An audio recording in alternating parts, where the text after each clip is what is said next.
इलाज के लिए हीरा मंडी काकी के पैर और उसका नाच देखकर मैं शिफा ले लूंगा। उसी मुजरे में अचानक बाबे ने कह देना कोई काले पीले यरकान वाले और तुम्हें शिफा हो जाएगी, इसके पाँव को देखो। अब वो तो उसको देखने आया उसके जिस्म को, लेकिन बाबा कही जा रहा है कि इसके पाँव देख। उधर से काकी का हुआ है और काकी दमाल लगा नुसरत फतेह अली खान की दम मस्त कलंदर लगा ले और शाम में कलंदर लगाना नूर जहां की। बात तो बहुत खौफनाक। किसी मुर्शद ने कहा कि ये इस तरह से चलाना है। मैंने उस रात से अल्लाह से दुआ करनी शुरू की थी कि या अल्लाह तूने हर मर्ज की शिफा नाजिल की है, मुझे बता दे मैं मुफ्त बांटूंगा। जनरल साले था, उसने मुझे बड़ी ऑफर की किंग अब्दुल्ला के साथ। हाँ, तुम्हारा अपना हेलीकॉप्टर होगा, ये होगा वो होगा। तो आपने क्या मना कर दिया था? सऊदीया में मैंने 2 साल ये किया और मुझे वहाँ बड़े लोगों ने कहा कि मतवे आपको पकड़ के जेल में ले जाएंगे, आप शिरक कर रहे हैं। अब तो LGBT का दौर है तो काके भी थिरकते हैं ना। किदा इलाज करा मैं डॉक्टर साहब, इन्ना दा इलाज जेड़ा है ना वो नहीं हो सकता। आपके अपने अंदर ही हांडी है, आपके अपने अंदर ही जिन्न है। बाबू भी वैसे यकीन करते थे? मैं सख्त एंटी बाबा किस्म का। इंजीनियर मिर्जा साहब मेरे से सीख के गए एंटी बाबा हुए होंगे।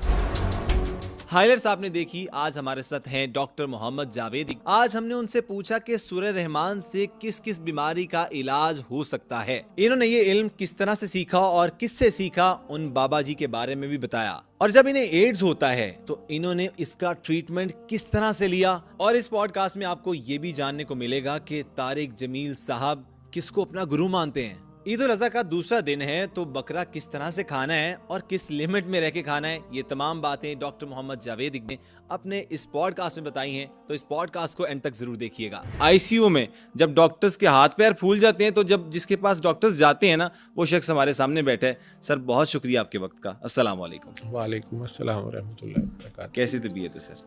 मस्त मस्त मस्त चल रहा है सर। छाए में है सर आप? अल्लाह का। अच्छा डॉक्टर साहब, हम स्टार्ट से आते हैं। मुझे ये बताइएगा, हर बंदे की कोई ना कोई कहानी होती है।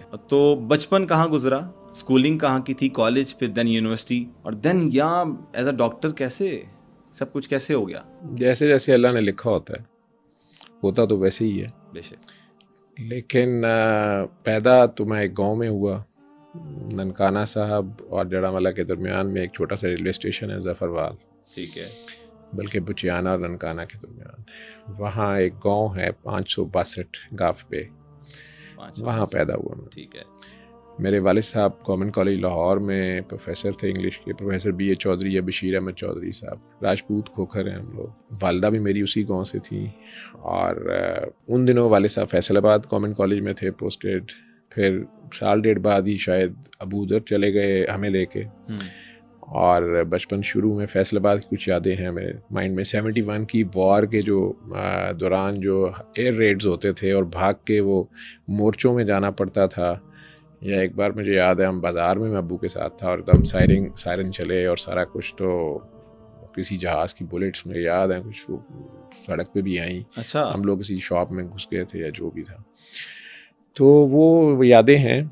73 में 71 के बाद, हाँ जी 73 में हम लाहौर आ गए। और GOR3 है शादमान में एक, वहाँ बचपन गुजरा। बड़ा अच्छा बचपन गुजरा आपका। वहाँ क्रिकेट खेलते। गवर्नमेंट कॉलेज के सामने ही सेंट मॉडल स्कूल है जी, कचहरी के आगे। वहाँ की फिर स्कूलिंग शुरू हुई फैसलाबाद में। हम वहाँ पर सेक्रेड हार्ट में थे, अभी क्लास 1-2 थी। सेंट मॉडल से ही मैट्रिक किया। वहाँ की बड़ी हसीन यादें हैं, उस्ताद याद हैं। डॉक्टर रऊफ साहब थे मेरे मैट्रिक के टीचर, शरीफ साहब 9th के टीचर, हनीफ साहब 8th के टीचर, फारूक साहब 7th के टीचर। उस्तादों के नाम याद हैं आपको? नाम मुझे उस्ताद अपने याद हैं। और इसी तरह मैडम आबदा थी जिन्होंने क्लास 5 तक पढ़ाया। अच्छा डॉक्टर साहब, आपको पता था कि बड़े होकर डॉक्टर बन जाना है? नहीं। कोई फोर्स थी घर से कि डॉक्टर बनाना है? नहीं। जावेद साहब को? नहीं, मेरे अपने बचपन में जो 2 शौक़ थे वो शायद 71 वार की वजह से, एक ये था कि मैं आर्मी में जाऊं और दूसरा ये था कि मैं क्रिकेटर बनूं। ये 2 चीज़ें थी। वार के लिए 71 का जब मैं उस वक्त आई वाज ओनली 4, जो मुझे याद है कि हम भाग के वो छुपते थे और सारा कुछ मोर्चा था घर में। और उसमें मैंने वालिद को पहली बार रोते देखा। He was a very strong man. Philips का रेडियो होता था इतना बड़ा सा नॉब्स, वो अब्बू यूज़ कर सकते थे उसे चेंज, उन्हें हाथ लगाने की इजाज़त थी। हमारी रीच से ऊंचा रखा होता था। तो वो मुझे याद है रात कि वो कुछ सुन रहे थे और मैं छोटा था 4 साल का बच्चा। तो मुझे ये कोई पता था कि कोई ढाका है जो फॉल हो गया। मुझे उस वक्त यही पता था कि ये फॉल हो गया, वो फॉल हो गया, टूट गया। और मेरे वालिद साहब रो रहे थे और कुछ लोगों को गालियां दे रहे थे जो कि मुझे नहीं समझती वो कौन लोग हैं। दूसरे उन्हें अपने फ़ौजियों का बड़ा दुख था कि या आर्मी का कि हमारे वहाँ बंदे पकड़े, मतलब वो आर्मी इंडिया की कैद में है और हम कुछ पता नहीं था। जंग या वो जहाज़ों की जो छत पे वो हम उस वक्त छोटे छोटे बहुत छोटे नज़र आते थे वो कॉन्सेप्ट में। ये जो आपका सफरी जहाज़ होता है ये बहुत बड़ा नज़र आता है, वो बहुत छोटे छोटे, बड़ी मुश्किल से वो लगते थे। और उन्हें उस वक्त फैसलाबाद में मेरा शौक़ होता था कि अच्छा वो फिर आए और वो उसको फिर हमारा जहाज़ गिराए। अच्छा। और इंडिया एक दुश्मन था, ये इंडिया का वर्ड, जैसे अब मैच में, क्रिकेट मैच में जी अभी तक होती है, तो मेरे लिए वो भी एक पाक वर्सेस भारत खेल था जी। और मेरा दिल करता था कि ये मैं बदला लूँ, मैं बड़ा हूँ और मैं फ़ौजी बनूँ और ये सारा। बाय द टाइम क्रिकेट भी शुरू हो गई, क्लास 5 से आई थिंक मैंने शुरू की थी सेंटर मॉडल में। और फास्ट बॉलर था, बैटिंग भी कर लेता था, ऑलराउंडर था, छोटा भाई मेरे से भी अच्छा खेलता था। अच्छा। तो स्कूल में ही एक अपनी टीम थी, 5 भाई थे। माशाल्लाह। तो मैं बड़ा आहिस्ता आहिस्ता जब तक आता वो पीछे से आते गए, तो मैं 5 भाइयों की तो वैसी आधी टीम बन जाती। वही कह रहा हूँ, माशाल्लाह टीम अच्छी थी। तो वो दौर फिर आ गया खान साहब का, इमरान खान का। अच्छा। तो मैं बॉलिंग भी इन्हीं की तरह करता था। एक्शन इमरान खान से शुरू से इंस्पायर थे उस वक्त, यानी जाहिर बात हम बच्चे थे। मेरा मैं फास्ट बॉलिंग करता था तो मेरा बॉलिंग एक्शन भी कम से कम ऐसी वो कॉपी करता था। तो क्रिकेट दूसरा पैशन था। ठीक है। लेकिन 10th में ही वालिद साहब शदीद बीमार हुए, गवर्नमेंट कॉलेज में अभी वो सर्व कर रहे थे, हॉस्पिटल दाखिल हुए।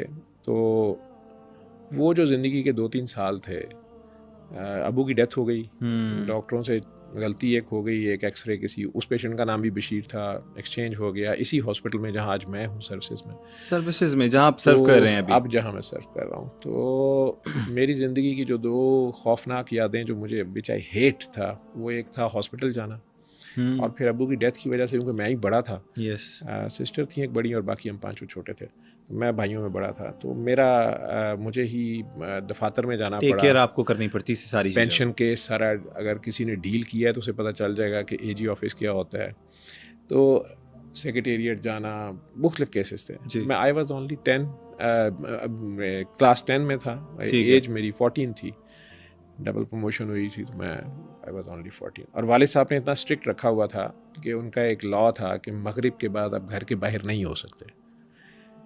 तो रीडिंग बिटवीन द लाइंस ये थी कि वैसे मगरिब से पहले भी नहीं हो सकते। अच्छा। तो हम सिर्फ घर में ही होते थे, हमें ये तक नहीं पता था कि स्कूल जाने आने का रास्ता पता था, बाकी कुछ पता नहीं था। स्ट्रीट स्मार्ट नहीं थे, ना ही कोई दोस्तियाँ थी। स्कूल में जो दोस्ती थी, बाकी घर में आपस में ही खेलना है, और वो ग्राउंड वो सब घर में ही था। तो अब सडन जब उनकी डेथ होती है और दफातर में जाना पड़ता है, जब तो देखा ही नहीं हुआ था, मुझे क्या पता है कि फाइल को पहिए तेजी पता ही नहीं थी, ठीक है, पाकिस्तान का निज़ाम कैसे चल रहा है, और ऊपर से इस्लाम वालिद साहब ने जो सही गलत सिखाया था, रिश्वत ये वो हलाल हराम, वो भी ठीक ठाक हैज़ा था। तो मुझे काफ़ी देर लगी वो पेंशन केसेस। और मेरे कज़न्स बहुत अच्छे थे, मेरे दतियाल के जितने कज़न्स थे, बड़े थे, अबू सबसे छोटे थे, चचा थे उन सब के। सो दे रियली हेल्प्ड, और उन्होंने बहुत कुछ मेरे पे नहीं आने दिया, खुद उन्होंने बहुत कुछ किया। लेकिन फिर भी जो जाना पड़ता था, अम्मी ने घर बनाया अबू की डेथ के बाद, तो उसमें भी कभी नक्शे के लिए जा रहे हैं LDA में, तो वो हॉरिबल मेमोरीज़ जो सरकारी दफ्तरों की थी, एक मैं वहाँ जाने से कतराता था, और एक हॉस्पिटल की जगह जो थी ना, वो मैं नहीं पसंद करता था। मैं हॉस्पिटल में खाता आप वो बता रहे थे डॉक्टर साहब, कोई एक्सरे बशीर, हाँ जी, तो वो मैं मिक्स हो गया उस गलती से, डॉक्टर्स को भी उस वक्त पता नहीं चला, ठीक है, और वो इलाज उनका उस पर शुरू हो गया। उन्हें डायबिटीज़ थी, शुगर थी, उसकी वजह से उनके किडनीज बेसिकली कंप्रोमाइज़ कर गए थे। मैं बात कर रहा हूँ 81 की, ओके।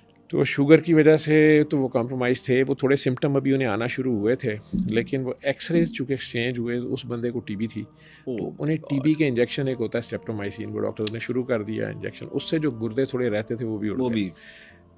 2 महीने के बाद जब वो बिल्कुल फुल ब्लोन रीनल फेलियर में चले गए, उस वक्त डायलिसिस नहीं होता था, सिर्फ पेट का डायलिसिस करते थे पानी से साफ, वो भी म्यो हॉस्पिटल में होता था, ठीक है। तो सर्विसेज के डॉक्टर्स ने जब हमें म्यो भेजा, तो वहाँ पे फ़तेह खान अख्तर थे, बड़े मशहूर यूरोलॉजिस्ट होते थे, नेफ्रोलॉजिस्ट तो था ही नहीं।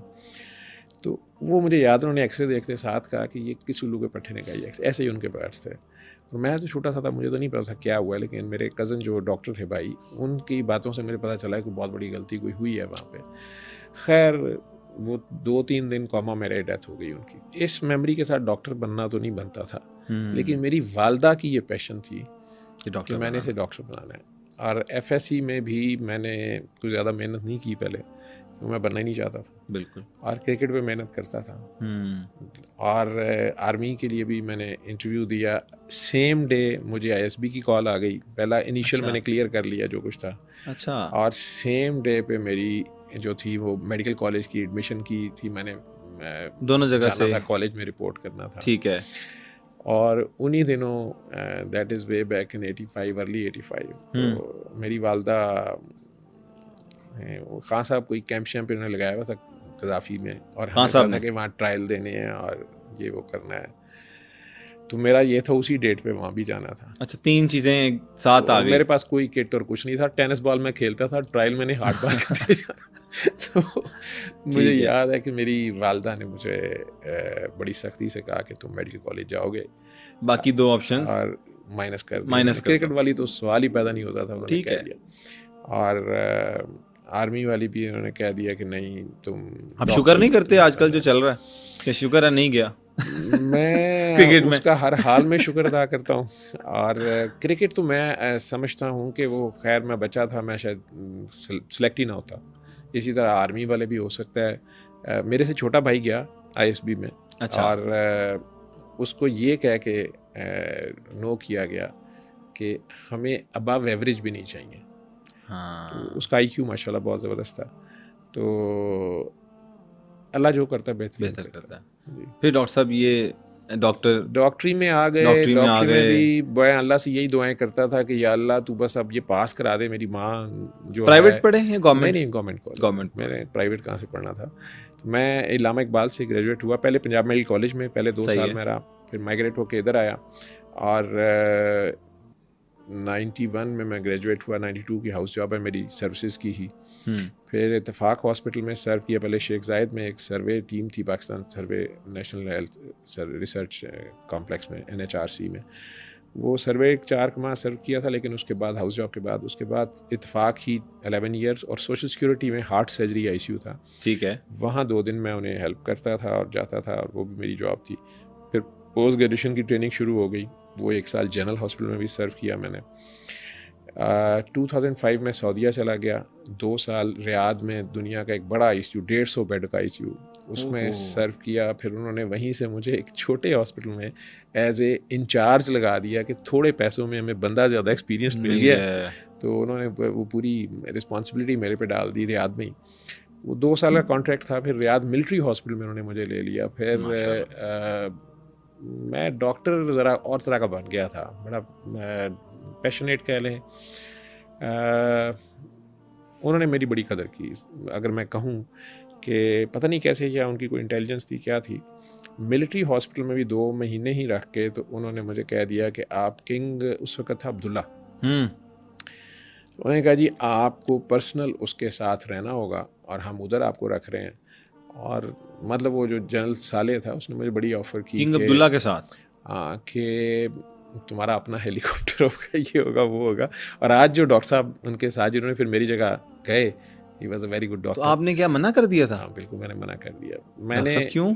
मेरी पैशन थी सिखाना, और मैंने वहाँ देखा कि वहाँ लोग सीखना नहीं चाहते थे। और मैं सीखने गया था, मेरा ख्याल था कि मैं वहाँ से सीखूंगा, लेकिन मैं वहाँ सिखाने वाला बन गया। मेरी पोस्ट ग्रेजुएशन भी उस दौरान हो गई।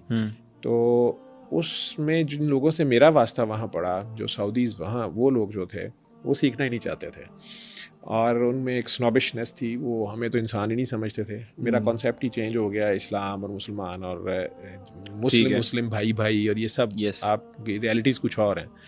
हमें वो भिखारी समझते हैं, थर्ड रेट सिटीजन समझते हैं आज भी। अब तो वो ज़्यादा बुरे हालात हैं। तो मैंने उन्हें कह दिया कि मैं कॉन्ट्रैक्ट नहीं आगे चलूँगा, ठीक है, और अपनी माँ को, इस मुल्क को सर्व करूँगा। सही है। और यहाँ कोई ICU बन रहा था सर्विसेज में उस वक़्त, तो प्रोफेसर कामरान चीमा साहब थे उस वक़्त, आप तो रिटायर हो गए।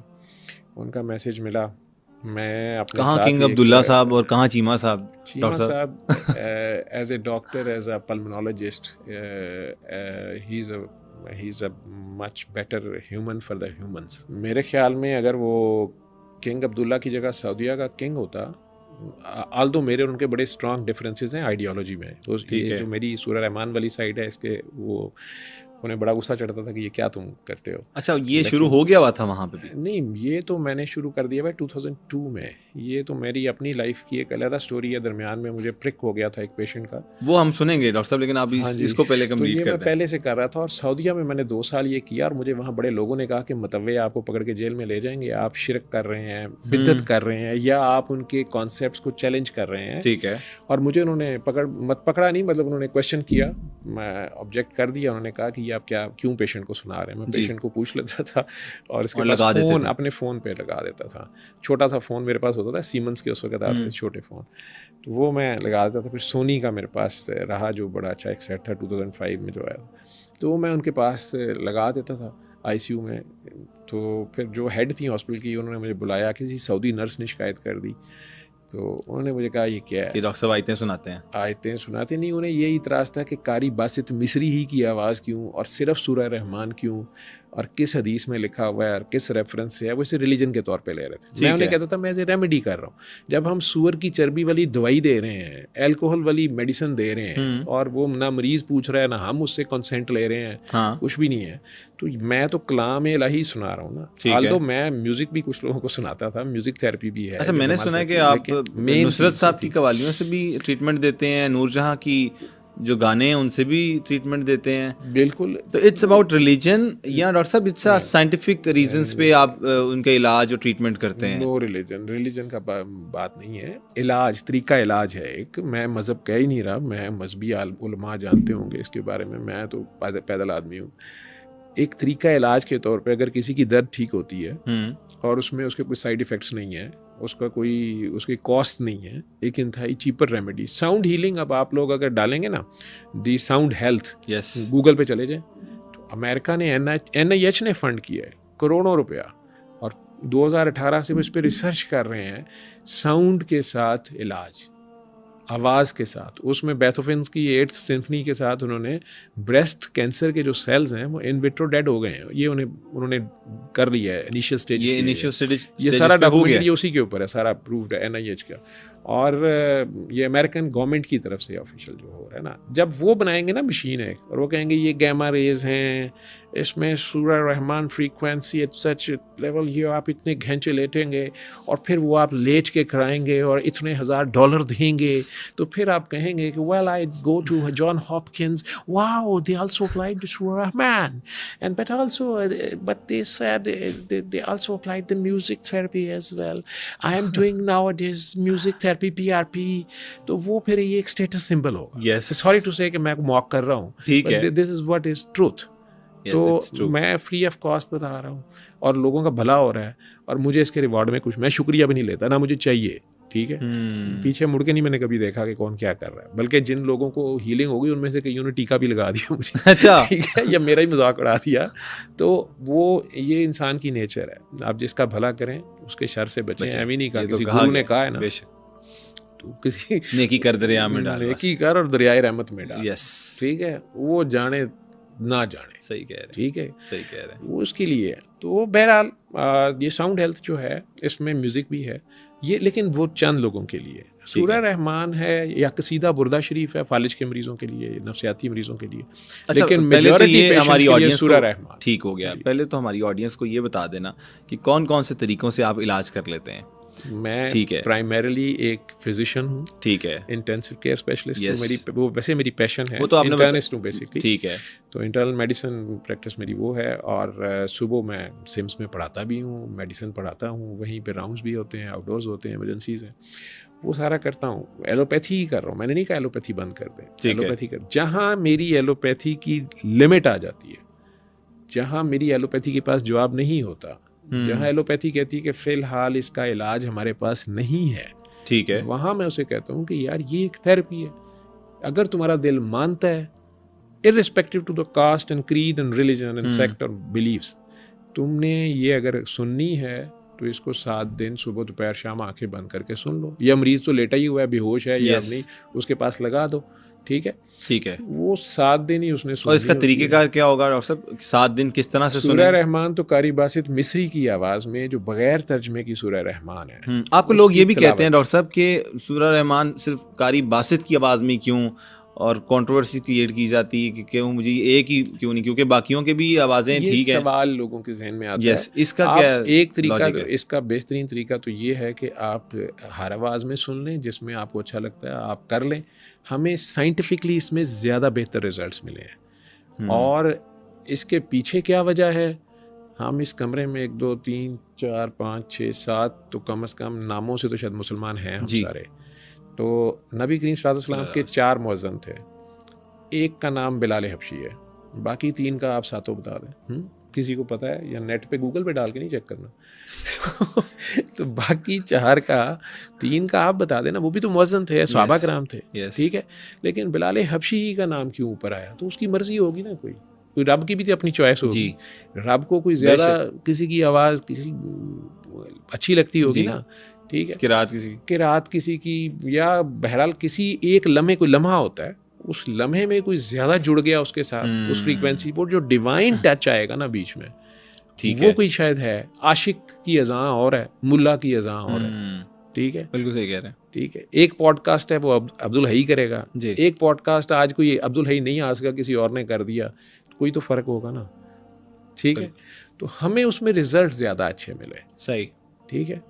अब हमने साइंटिफिक ऑनेस्टी से उसका बता दिया कि जी इसमें रिजल्ट ज़्यादा बेहतर है, आपने किसी और में सुनना है तो पहली दफ़ा जब डॉक्टर साहब आपने ये, जैसे हम वजीफ़ा तो नहीं कहेंगे, अमल करना शुरू किया, ट्रीटमेंट शुरू करना, रेमेडी शुरू की, तो किस तरह से आपने ये इसको डिस्कवर किया? नहीं, मैंने नहीं डिस्कवर किया, मैं तो खुद एक बेनिफिशरी हूँ। एक चीज़ है ना कि मेन चीज़ आप तक ये चीज़ कैसे पहुँची, कुछ इसकी भी कोई कहानी होगी ना, या किसी मुर्शद ने कहा कि ये इस तरह से चलाना है? मुर्शद भी मैंने इसलिए नहीं कहता कि वो बैत लेते देते नहीं थे, वो दोस्त थे। वो कहते थे यार मैं तुम लोगों का दोस्त हूँ, बिल्कुल आम इंसानों के लेवल पे हमारे साथ। मेरे से वो 30 साल बड़े थे, आई वॉज 35, ही वॉज 65, ठीक है। और हम तो उन्हें सैयद मखदूम सफदर अली बुखारी वैसे उनका नाम था, मीडिया ने उन्हें पीर काकी ताड़ का नाम दिया हुआ था।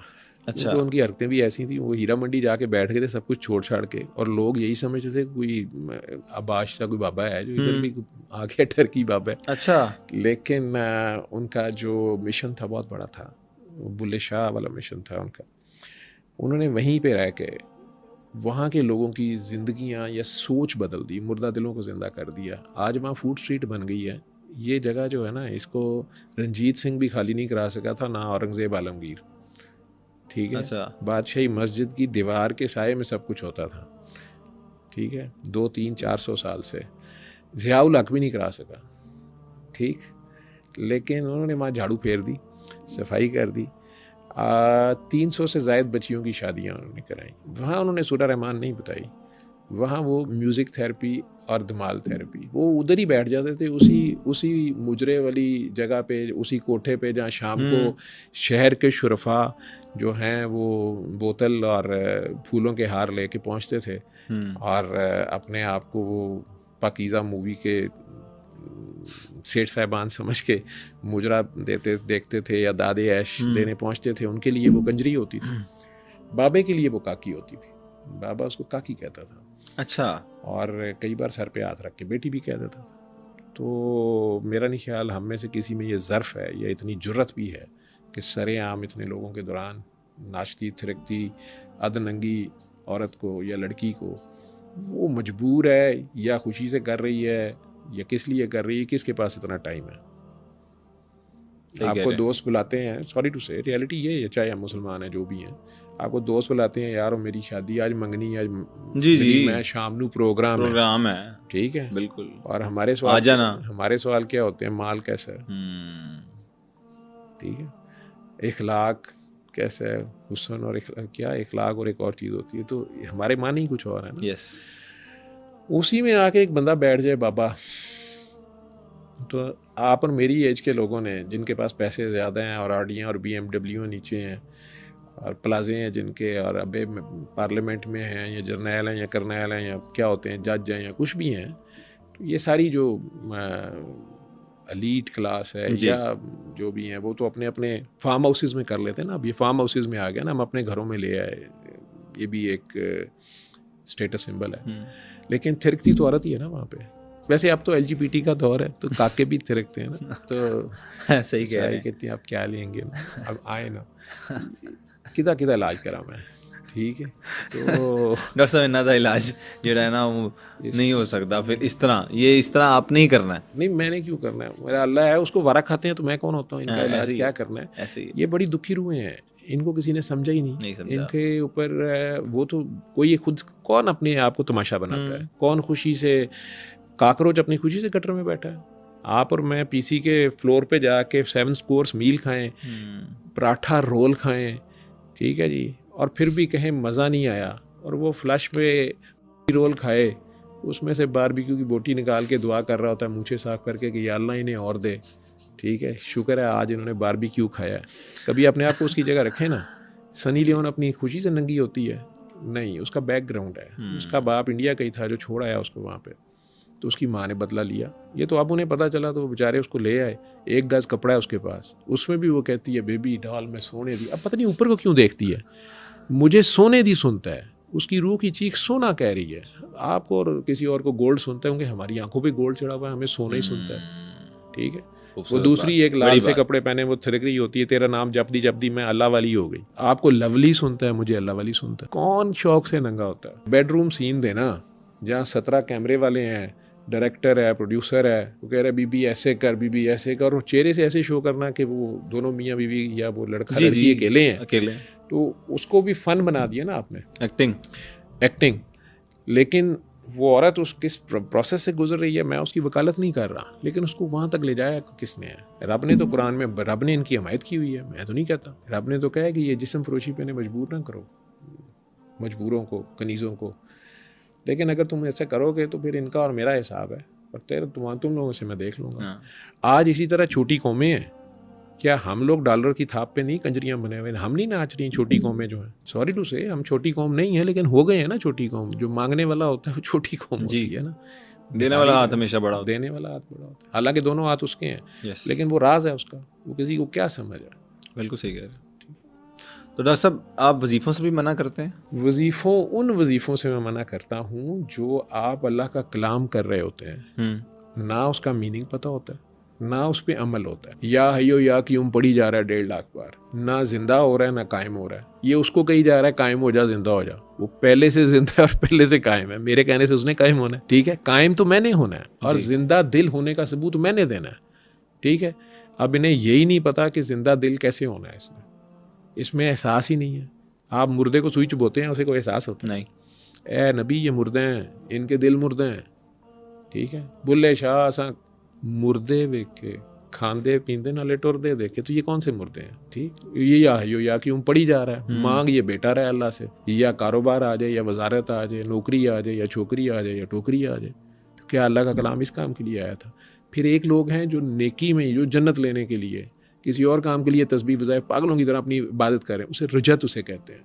वो उनके ऊपर कैफियत वो वाली आ रही होती है जी, कपड़े कट रहे हैं, खून के छिट्टे आ रहे हैं, लाल रंग नज़र आ रहा है, बुएँ आ रही है, खुशबू, घर में चीज़ें, वो जी हांडी नज़र आ रही है, पानी चल गया है, हांडी नज़र आ गई है, आपको अपना पता ही नहीं है। ये जो फ़ोन है ना, इसके अंदर आप बार बार इसको चेक कर रहे हैं, इसमें 450 ऐप्स हैं, आपको 50 से ज़्यादा नहीं आती होंगी, मैं शर्त लगाता हूँ। सही कह रहे हैं। आपको अपने फ़ोन का पूरा पता नहीं होता। ये जिसने बनाया वो हज़रत इंसान है, उसके अंदर कितनी ऐप्स होंगी, कभी आपने एक्सप्लोर की हैं?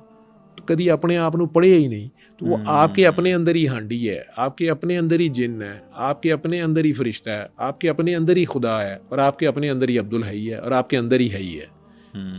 आप अब्दुल हई बन नहीं रहे और हई के ख्वाब देख रहे हैं, ठीक है। तो जब तक आप खुद को नहीं पहचानेंगे, अब रब को क्या पहचानेंगे? और उसके कलाम को भी आपने इसलिए रख लिया, क्या है, आप बेहतरीन आज आम आ गए हैं तो आप बेहतरीन अनवर टोर या चौसा खा लें, ये नहीं मैं कह रहा कि मंगवाएं आप, लेकिन मंगवा भी लेंगे तो खा लेंगे, लेकिन आप बेहतरीन आम खा लें तो यार आधे घंटे के बाद क्या बनता है, क्या बनता है उसका? वो फ्लश में जो कुछ पड़ा होता है, अगर मैं वही प्लेट में रख के आपको वापस दूँ कि ये लें सर खाएं, तो निकला तो वही है उसमें से।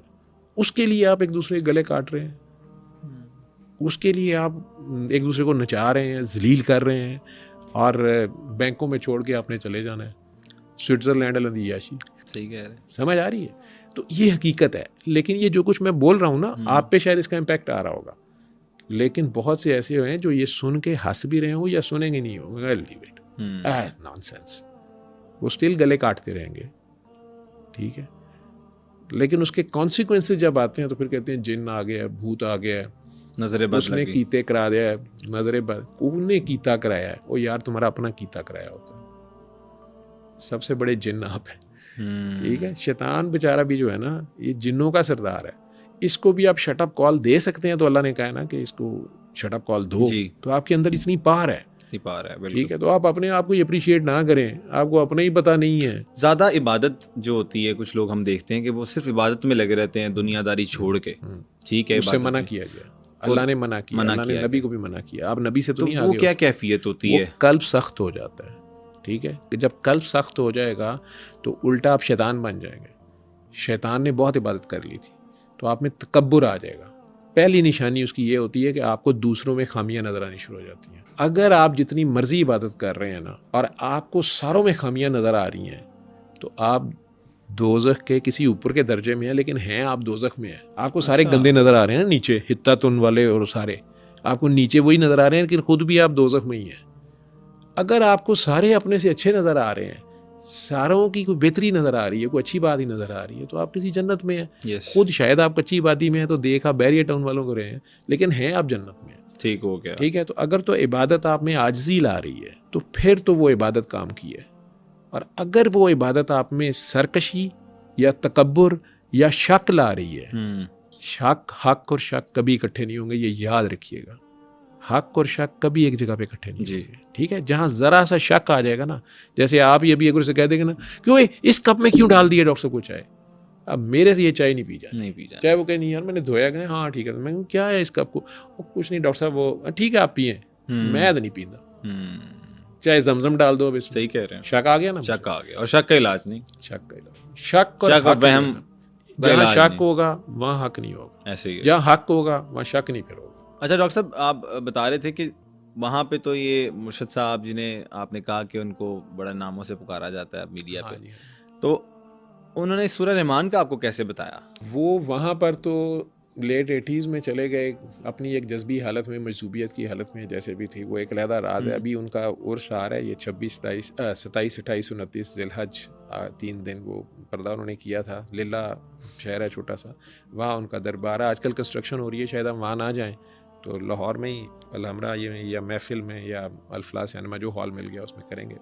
वहाँ मैं उनकी ये वाली साइड म्यूज़िक और धमाल थेरेपी जो उन्होंने की उस पर शायद एक छोटा सा सेमिनार या वो भी करूँ, लेकिन पहले भी बात उस पर होती रहती है। लेकिन सूरह रहमान का जब वहाँ से वो निकल आए, जब अखबार वालों ने खबरें, अखबार और नई वाले खुशनूद अली खान और ये जो ज़िया शाहिद इन्होंने एक सेमिनार, उनका एक फ़ीचर छाप दिया आधे पेज पे, पीर ऑफ कंजर शरीफ, पीर का की ताड़, कंजरियों का पीर, और बड़ी हेडिंग्स लगा के और उन्हें ब्लैकमेल किया।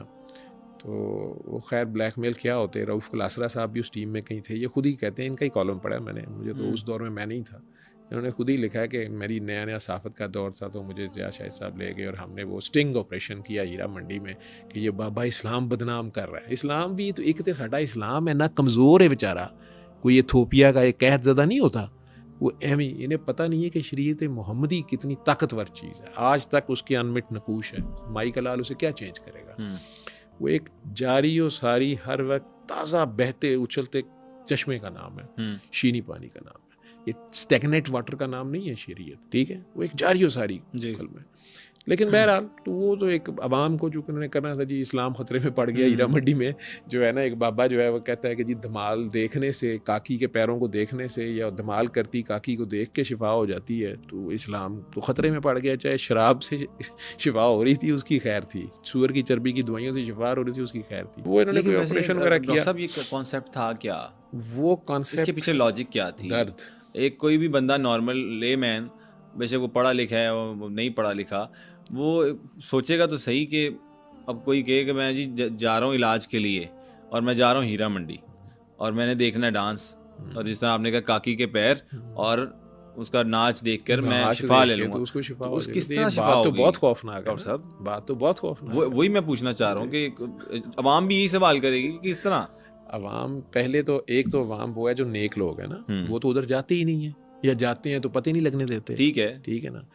तो जो जाते हैं जी, वो ज़्यादातर आपको पता है बाश नौजवान होंगे या बूढ़े होंगे। ठीक है ठीक है ना, वही होंगे। जी, नशा शराब और औरत और शबाब कबाब सब कुछ। सही कह रहे हैं। उस बंदे को आप वहाँ कहें वो हीरा मंडी में है मुजरा करने, जिस्म फरोशी करवाने करने या जो भी करने आया, उसको आप जाके आप तबलीगी जमात बेचारी चलिए, तबलीगी जमात नहीं जाती वहाँ पे ना, जमात इस्लामी वहाँ जाती थी।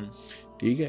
अब वो जाके उन्हें कहें कि जी सब वुजू करें और आए नमाज पढ़ें, तो कौन पढ़ेगा या उनकी कौन सुनेगा? ठीक है, वो धक्के मार देंगे, कोठे वाले भी कहेंगे कि यार तुम कौन इधर आ गए हो। अब वो तो वहाँ गए हैं उस काकी का तमाशा देखने या उसका जिस्म नोचने।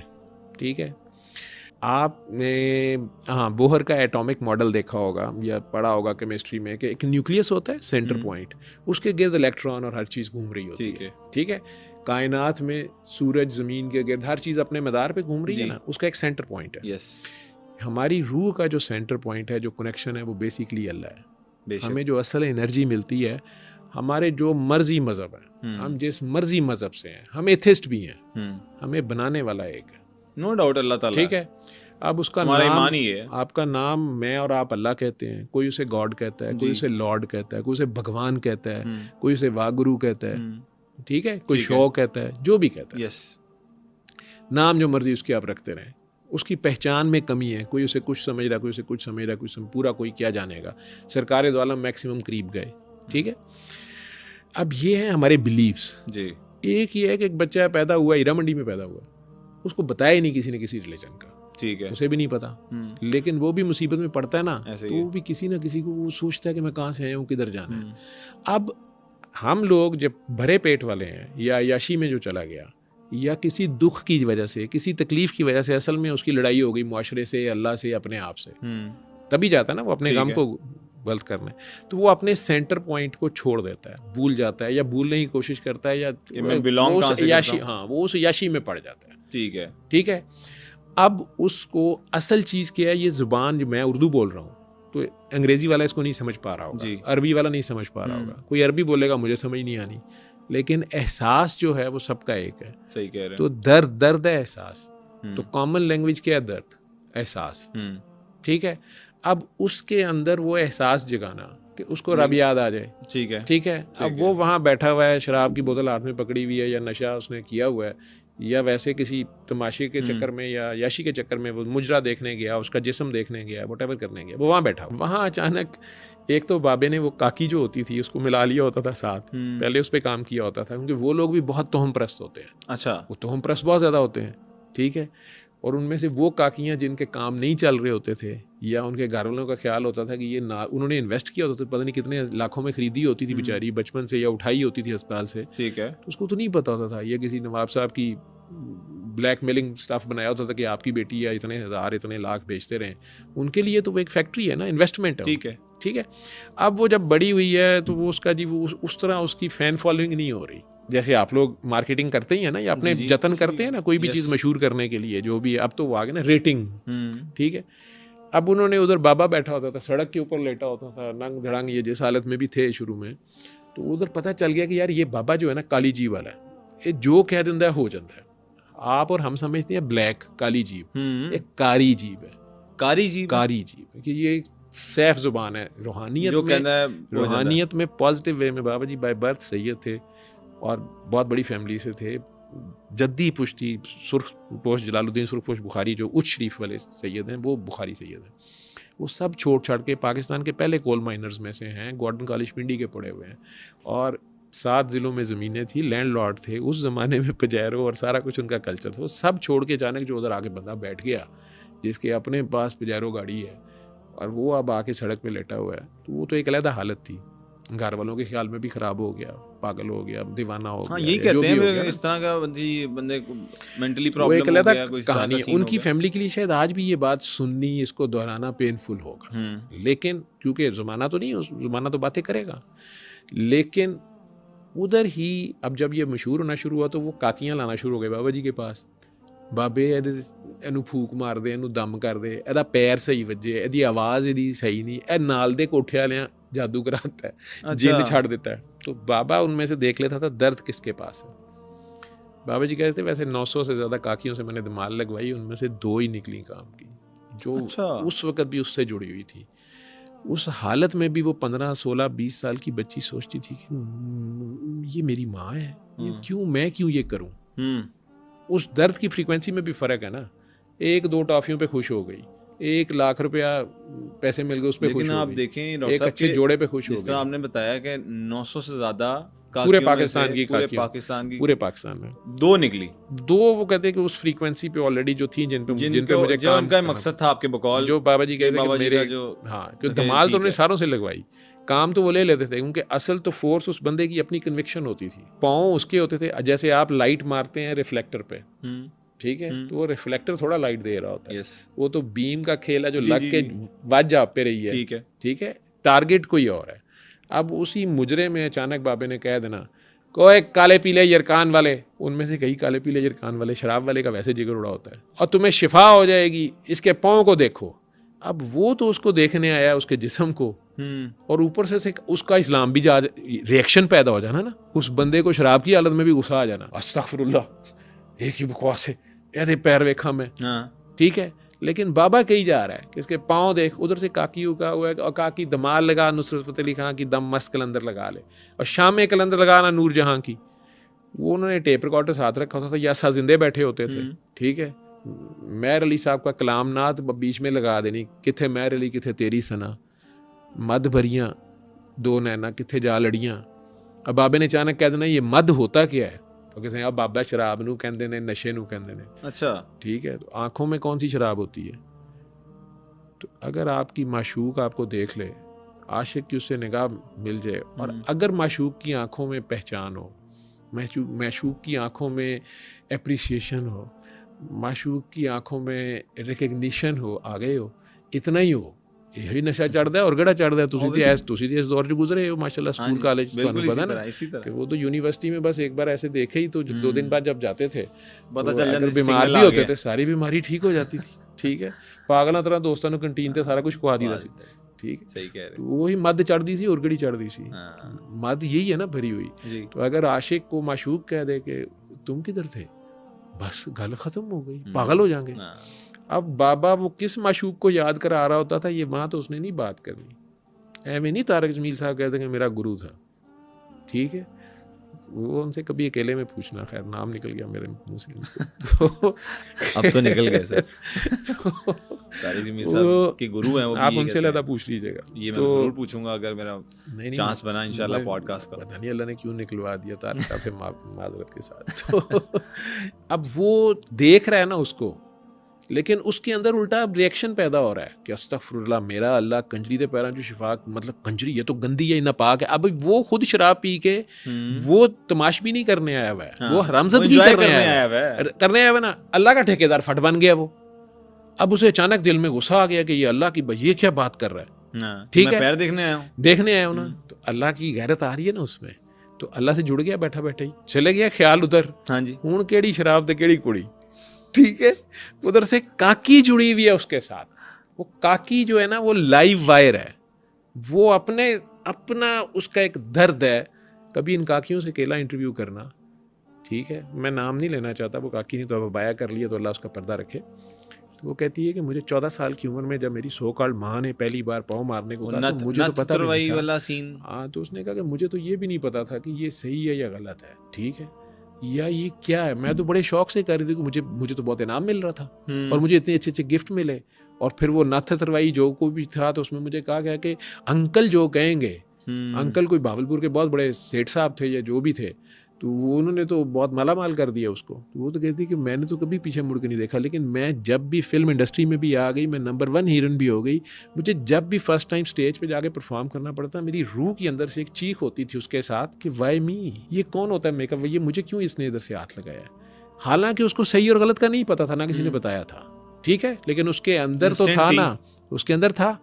और वो कहती कि एक लम्हे को वो ख्याल आता था, लेकिन जो ही वो क्लैप आती थी, जो ही वो होता था कि वाह वाह ये वो, तो फिर मैं पागलों की तरह उसके साथ जिद में करती थी, अगर तूने मुझे यहाँ रखा है ना, जो कोई भी तू है। क्योंकि जब मैं कई बार ये देखती थी कि किसी पार्टी में या किसी ऐसी जगह पे जहाँ मुझे बुला तो लिया जाता था, लेकिन वहाँ जो मियाँ साहब की, हाजी साहब की, शेख साहब की, हाफिज साहब की, नेक लोग तो यही होते हैं ना, या किसी प्राइम मिनिस्टर की या सेक्रेटरी साहब की बेगमात या कुछ ये हैं, वो कुछ और होती थी, हुसन में मैं होती थी।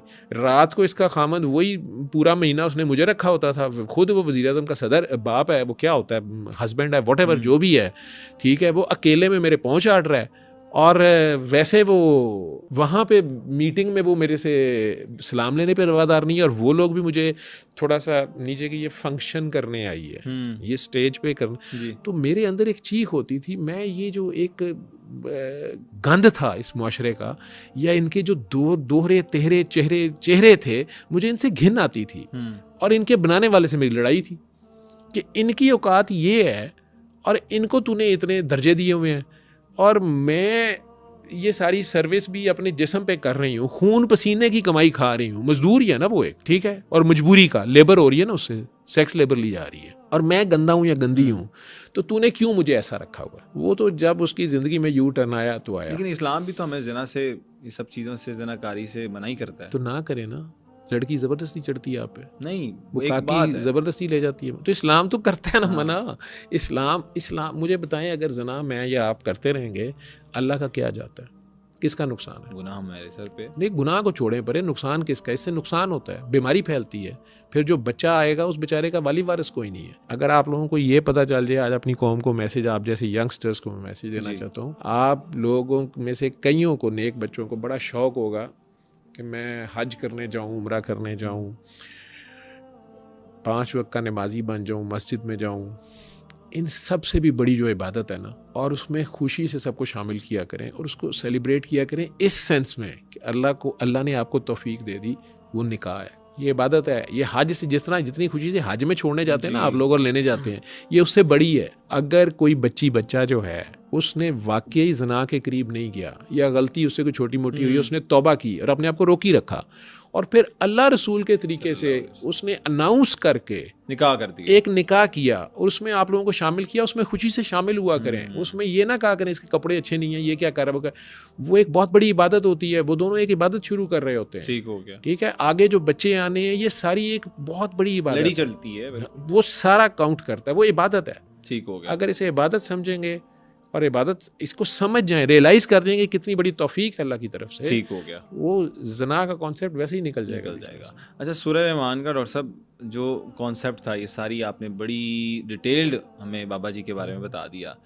ये नहीं बताया आपने कि सूरह रहमान किसने बताया था कि आगे शुरू करो, इस पे नहीं आप आ रहे डॉक्टर साहब। मैं ये हज़ारों बार सुनाया हुआ है, नेट पे भी सुनाया हुआ है, ये कोई ऐसा सीक्रेट नहीं है। मैं इसलिए अवॉइड कर रहा हूँ, आपका टाइम खाम खा उसमें जाएगा। बता दें आप, इतना टाइम तो हम लोगों ने ले लिया, लेकिन इसके पीछे जो राज है ना, उस पे मैं 3 दफा पूछा आपसे। देखें, अल्लाह ने आपसे जो काम लेना होता है ना, अगर तो कभी ना दुआ करते बड़े ध्यान से दुआ किया करें। ये सेठ हाबिद साहब, अल्लाह ने जन्नत नसीब करे, फौत हो गए। ये बड़ी ऊंची आवाज़ में मस्जिद में कहते होते थे, यार लोगों दुआ ध्यान से करना। मैं जब डॉक्टर बन ही गया ना, पहले अल्लाह से वादा करते था कि मुझे पास करा दे फाइनल ईयर, मैं डॉक्टरी नहीं करूँगा, मैं अब CSS कर लूँगा। उस वक्त तक मुझे ये नज़र आ गया था कि इस मुल्क में पार जो है ना, ये बड़ी ज़रूरी है। ठीक है, आर्मी में तो अब जा नहीं सकता, ठीक है, तो मैं CSS करता हूँ, ठीक है। मैं जैसे मेरे कई क्लास फेलोज डॉक्टर्स बन गए। ये मेरा बैचमेट है आजकल, आपका जो IG शाइजी है ना, उस्मान साहब, हाँ, ये बैचमेट है हमारा। तो मैं इलामा इकबाल में था, ये KI में था, सेम क्लास फेलोज हैं, ठीक है। अगरचे ठीक है, तो अल्लाह का लाख लाख शुक्र है कि मैं डॉक्टर हूँ आज, ठीक है, ठीक है, डॉक्टरी कर रहा हूँ, और शायद ही कोई मरीज़ मुझे आह देता हो, ठीक है।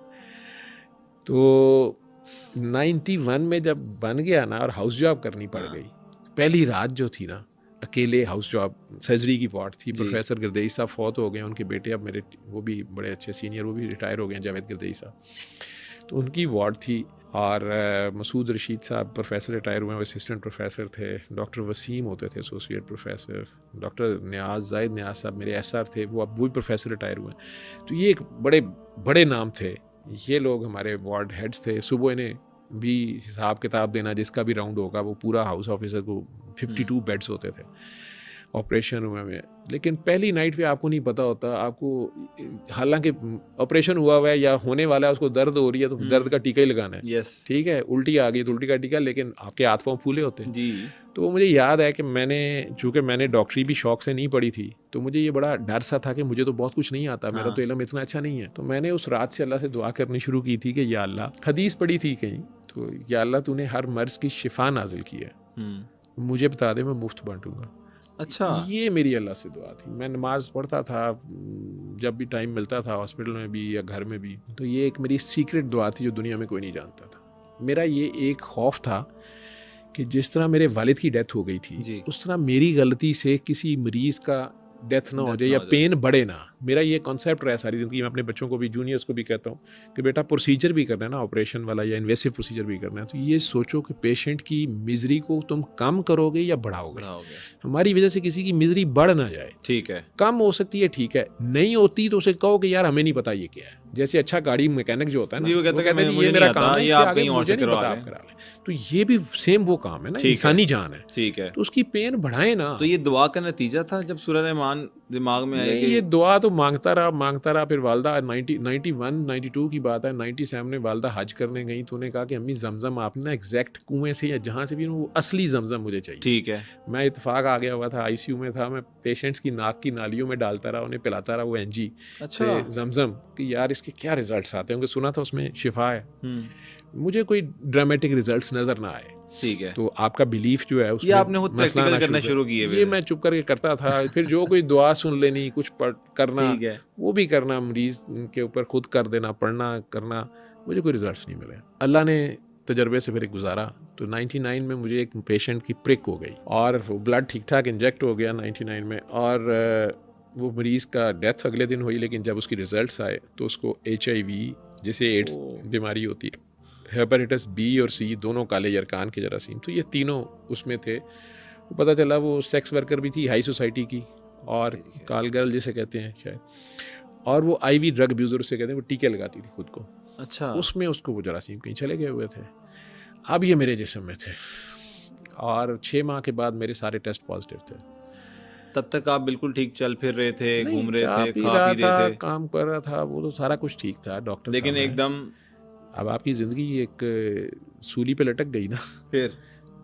फिर क्या? फिर ये था कि उस वक़्त सिर्फ ईमेल होती थी। तो अपने दोस्तों को दुनिया में जहाँ भी कुछ थोड़े बहुत डॉक्टर्स पढ़ने गए हुए थे, उन्हें कहना कि यार वो मेरे साथ एक नर्स है, उसको प्रिक हो गया। अच्छा, लिटरेचर ढूंढना, तो यार इसका क्या हल है, क्योंकि इसके साथ स्टिग्मा भी अटैच था। फिर मेरे सीनियर डॉक्टर थे प्रोफेसर यूनुस शेख, उन्होंने कह दिया कि इसको अब टेस्ट ना किसी से कराओ। तो ये एक कॉन्सेप्ट था डॉक्टर साहब कि जिसको एड्स हो जाती थी ना, बस वो नहीं, अभी नेगेटिव, अभी भी कई लोग समझ चुके हैं कि इसकी बहुत सी वजूहात हैं, लेकिन उस टाइम पे तो यही था कि भाई ये तो सेक्स वर्कर ही, अभी भी यही है। ठीक है, अभी भी यही है 99% केसेस में। तो वो सारा स्टिग्मा भी अटैच था, सारा था। शादी हुई भी थी, बेगम साहबा थी, बच्चे थे 2, तीसरी बेगम प्रेग्नेंट थी। वो मैंने 3 हॉस्पिटल्स में नौकरी शुरू कर दी, और घर बता दिया कि मैं ट्रेनिंग कर रहा हूँ। तो घर में तकरीबन आते नहीं था, 4 नाइटें थी, सोने ही आता था 8 बजे से लेकर सुबह 8 बजे तक, फिर भाग जाना होता था। खाने के बर्तन तक खुद फटाफट उठा के वॉश बेसिन रख के पानी चला देता था। बच्चों को करीब ही नहीं आने देता, उठाता ही नहीं था किसी भी चक्कर में, जानबूझ के कि फिर ये ज़्यादा लिबर्टी लेगा। छोटे छोटे थे, बेटी 3-4 साल की थी, बेटा 2-3 साल का था, और बेगम प्रेग्नेंट थी 3rd टाइम पे।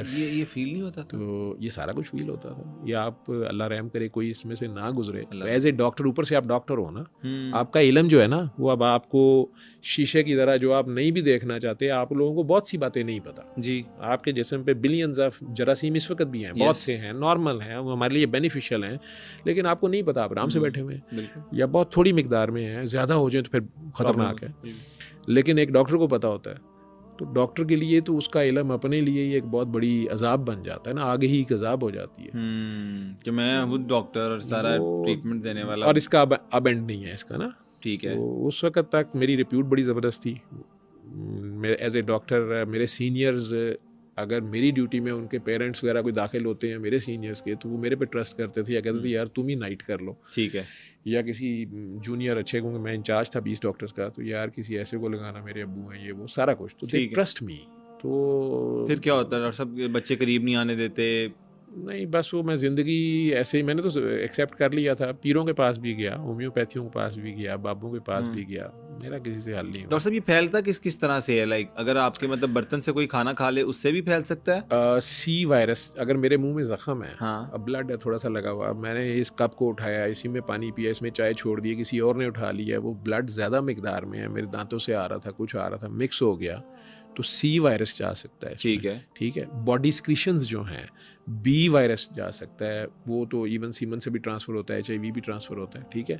थूक में से HIV नहीं जाता, इसलिए किसिंग, मैं नहीं कहता किसिंग शुरू कर दो, लेकिन लेडी डियाना इसलिए बच्चों को उठा के एड्स के बच्चों को किस विस करती थी स्टिग्मा तोड़ने के लिए, या दिखाती कुछ थी, नहीं अल्लाह होता। उन्हें नसीब करे कि भाई कुछ नहीं होता, ये इनसे नफरत ना करो, या बच्चे का तो कसूर नहीं है ना, अगर कोई ऐसे पेरेंट से बच्चा पैदा हो गया तो जी। उसका क्या कसूर है, उसको हेल्प आउट तो करना है। या नर्सिस भी डरते नहीं जाते, जैसे कोविड में डर गए थे लोग। जी जी जी जी। ठीक है ना, लोग अपने खौफ प्यारों को तारी हो छोड़ गया के था। गायब हो गए थे, ऐसे ही। डॉक्टर्स फ़ोन कर रहे होते थे, जी वो ठीक हो गए ना, नहीं उत्थी नहीं होते रखो, रखो। साढ़े बच्चे न हो हाँ। ठीक है, या मर गए हैं तो दफना उस दें। टाइम वैसे ये बात है कि कोविड के टाइम पे रिश्तों के यहाँ अहमियत का पता चल गया था। रिश्तों की अहमियत का भी बहन पता चल भाई गया था। माँ बाप सबको एक दूसरे का पता चल गया था कि कौन सका है कौन कोई सब तेला है साढ़े नाल ही बैठा है। सबको असल रिश्ते का पता चल गया था कि स्वाय अल्लाह के कोई कोई नहीं। याद है। रब की या ज़ात। दूसरे नंबर पे डॉक्टर याद आए Yes. याद है, आर्मी भी सलूट करती जी, थी, जी। फौजी भी सलूट करते सब। थे, पुलिस वाले भी हमें नहीं आप गॉड लोगों ऑफ की ऑनर बड़ी देते थे। काविशें हैं और ठीक आप है ना? ये हीरोज हैं, रियल हीरोज।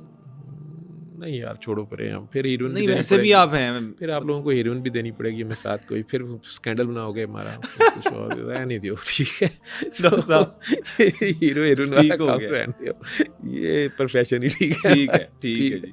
गुनाहगार लोग हैं।